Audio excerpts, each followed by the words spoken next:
the French duchess who lived in a coffin for 12 days and smiled when they opened it. In the darkest corners of French aristocratic history, there's one tale so bizarre, so grotesquely elegant, that it has evaded historians, spoken only in whispers by candlelight. It's the story of Duchess Marguerite de Bellerose, a noblewoman buried alive in 1743, and what she whispered when they finally opened her coffin 12 days later. The Lady of Lavender Hall. Marguerite de Bellerose was a woman both admired and feared. She resided in the remote and vine-choked estate of Lavender Hall, an opulent manor hidden in the hills of Provence. Marguerite was known for her obsession with death. She collected Victorian mourning jewelry, preserved lockets of deceased relatives, and wrote poems from the point of view of corpses. But it wasn't just an artistic fascination. She was deeply spiritual and believed that the soul could be trained to survive the grave. That if one died properly, consciously, one could wake up in the afterlife with memory and self intact. She often hosted funereal rehearsals, where she'd lie motionless in a velvet coffin, hands folded, eyes closed, for hours, as monks chanted. Everyone thought it was harmless, until she died. A strange death. On a spring morning in 1743, Marguerite was found unconscious in her chapel, surrounded by black candles and the pungent smell of lilies and myrrh. Her physician declared her dead from a stroke, but there was something off. Her body was too warm for death, her lips too pink, and the faintest curve of a smile tugged at the corners of her mouth. Still, the servants obeyed the will she had written. No embalming. Immediate burial. In the family crypt. She had left strict instructions. Do not mourn. Lay me in the black coffin. Lock it. Do not open for 12 days. Not one day less. They obeyed. The sealed chamber. The family crypt was a sealed, underground chamber beneath Lavender Hall. Airless. Black as ink. Lined with stone sarcophagi and iron sconces. There, her coffin, lined in silk and rose petals, was laid between those of her mother and younger sister. The doors were shut, bolted, sealed. For 12 days, the house above trembled with strange happenings. The chapel bell rang at midnight, though no one touched it. Servants heard soft knocking from the floorboards. A maid fainted upon hearing a voice humming Marguerite's favorite lullaby through the heating grates.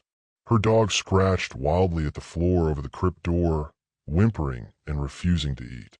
The priest demanded they open the crypt early, but the steward shook his head, white-faced. She said 12 days. The opening. On the 12th day, at dusk, the lock was broken and the crypt door groaned open. The air inside was cold, but not stagnant. Candles around the room had burned down halfway. The scent of roses, too strong to be natural, choked the entrance. And then they saw her. The coffin lid was ajar. Not wide, just a few inches. Enough to slip a breath through. Enough for her hand, pale, thin, fingers arched like a spider, to be reaching outward. When they fully opened the lid, they expected a corpse. Instead, they found Marguerite de Bellerose, still in her silk burial gown, smiling. Her eyes were open, wide, alert, unblinking. And then, she spoke. The air is thinner there, but the thoughts are louder. She sat up, alive.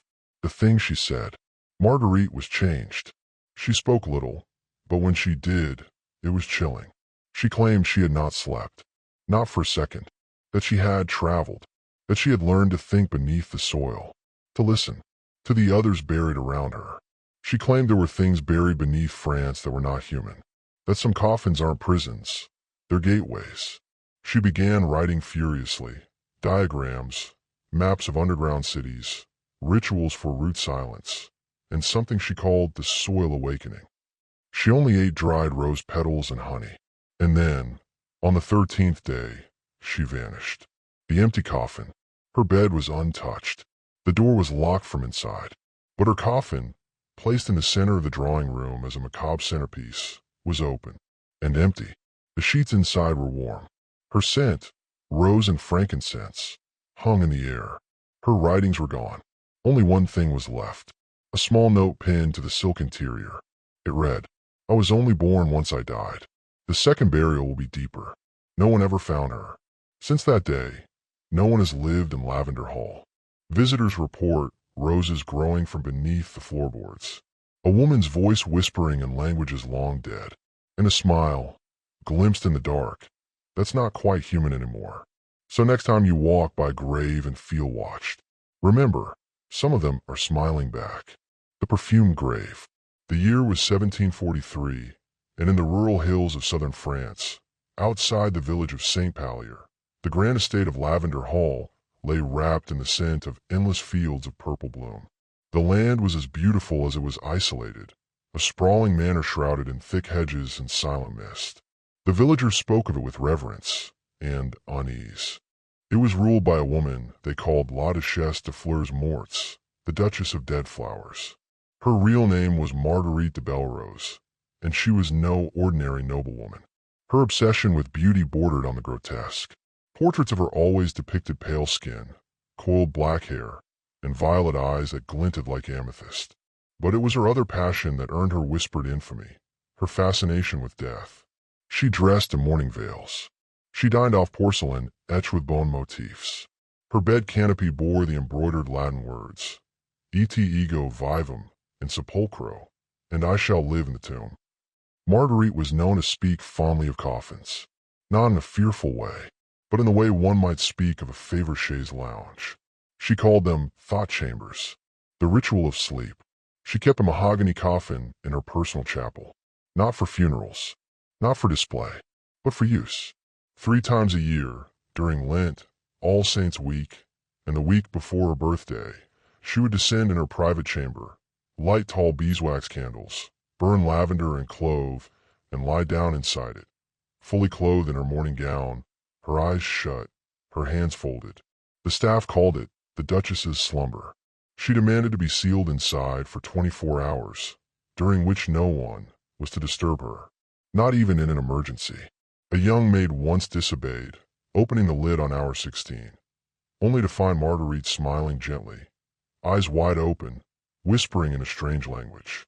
The maid was dismissed the next morning, but not before being paid handsomely and sent away with a warning. If you ever open what is closed, it may close around you. The death without decay. It was early spring when it happened, the trees in bloom, the lavender pushing through winter frost. Marguerite had turned 33, and with that birthday came her final ritual. Servants recall seeing her descend to the chapel late that night, wearing a veil and carrying a black velvet-bound book. No one saw her again until noon the next day, when the cook noticed the bell rope had been pulled thrice, the secret signal for distress. They found her collapsed on the chapel floor, her skin pale but flushed. Her chest did not rise. Her heartbeat was still. Her eyes were open, staring straight at the vaulted ceiling. She looked peaceful. The village physician, a man named Dr. Romaine, pronounced her dead, though he confessed to the housekeeper that he had never seen a corpse so recent. There was no rigor mortis, no cold skin, no clouding of the eyes. But her last will and testament had been prepared 2 years earlier, with explicit instructions. Her lawyer presented them word for word. Do not embalm me. Do not dress me. Do not cry for me. Place me in my coffin at once. Lock it. Bury me in the crypt beneath the chapel. Do not open it for 12 days. Not 1 day sooner. If you do, I will never forgive you. And so they obeyed. Into the darkness. The crypt beneath Lavender Hall had not been opened in decades. Dust and mildew coated its stone walls, and rust flaked from its iron hinges. The air inside was thick and oppressive, like inhaling through damp velvet. The family mausoleum was small, a single chamber, lit by 2 flickering oil lamps, and lined with alcoves where old family coffins lay like silent sentries.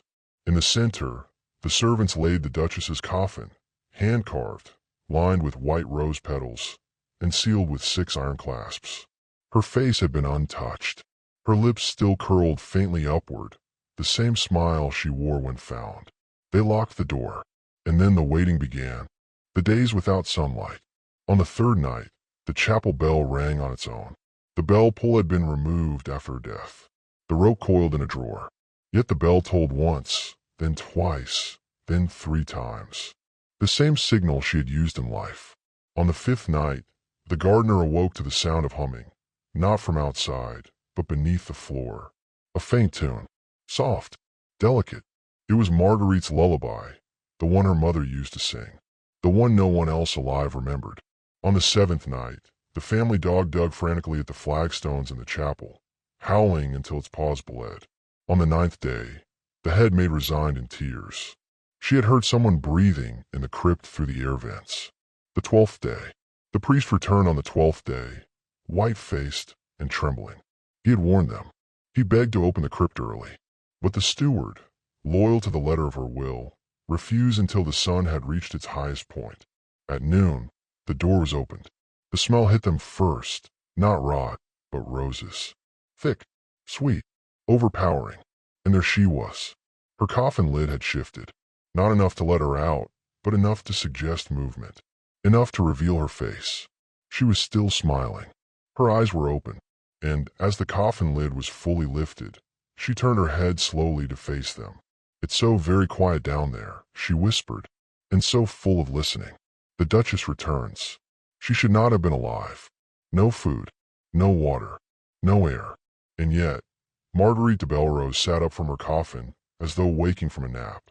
Her movements were graceful, controlled, but her eyes, they no longer seemed entirely her own.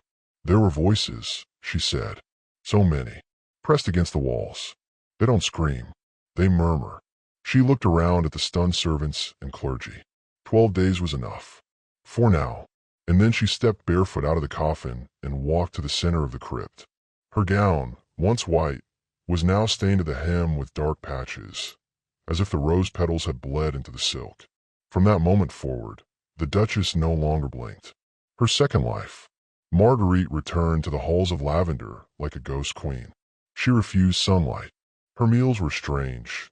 Thistle tea, dried rose hips, preserved moths, and sometimes honey mixed with ash. She claimed her senses had changed, that she could hear through stone, feel vibrations in dust. But most disturbing were her journals. She wrote night and day, filling over 30 leather-bound books in a month. But no one could decipher her writing. A mix of Latin, Greek, and a third unknown script written in spirals. She spoke less, though once, a young maid caught her murmuring behind a closed door. "They only come when it's dark enough. You have to be still. That's why coffins are shaped like keys." The cracks beneath the hall. Soon, things began to change in Lavender Hall itself. The walls developed strange cracks, perfectly straight vertical slits that ran from ceiling to floor. The garden refused to grow anything except lavender, which grew in unnatural clusters. The air in the basement carried a heart-like thumping sound. Not echo, not plumbing, but pulsing rhythmic. One night, the butler heard the Duchess speaking to the floorboards. Not praying, not reciting, conversing, waiting for replies. When he tried to step closer, he fainted. He later claimed the wood beneath his feet felt warm and breathing. The disappearance. Then, just as suddenly as she returned, Marguerite vanished. Her bed was untouched, her boots by the fire, her desk filled with spiraling pages, but no trace of her, except her coffin. It had been moved from the crypt back up into the center of the drawing room, the very room where her wake had first been held. It was open and empty, and inside, scrawled on the velvet in soot and wine, were the words, "I'm not trapped. I am beneath. I am listening." The visitors. In the years that followed, Lavender Hall became cursed. Families who tried to move in fell ill. One man was found dead in the drawing room, face twisted in laughter, hands folded across his chest, as if mimicking burial. The Duchess's books remained untouched, but anyone who tried to read them experienced horrific dreams. Narrow tunnels, mouths in walls, eyes blooming from ceilings, and a smiling woman with violet eyes, humming softly in the dark. Some said she still walks, beneath the house, in a network of tunnels she called the veins of France. That she speaks to the dead, that she's not alone, and that she's waiting. The second burial. In 1879, an archaeologist named Louis Fournier conducted a private excavation beneath Lavender Hall. He found dozens of tiny chambers, carved with markings that didn't match any known language. Some looked chewed through, as if made by human nails. At the center was a black coffin made of petrified wood, larger than a normal human coffin, covered in dried petals. When opened, there was no body, just a scrap of silk, and on it, written in blood, "I waited 12 days for you. Now I'll wait inside you." Fournier died within the week, but not before he claimed he saw her in his mirror, behind his own reflection, smiling. The listening coffins. Today, Lavender Hall is sealed. Visitors who sneak and report hearing humming from the basement. Some feel their dreams pull them downward, into the dirt, into darkness, into something older than language.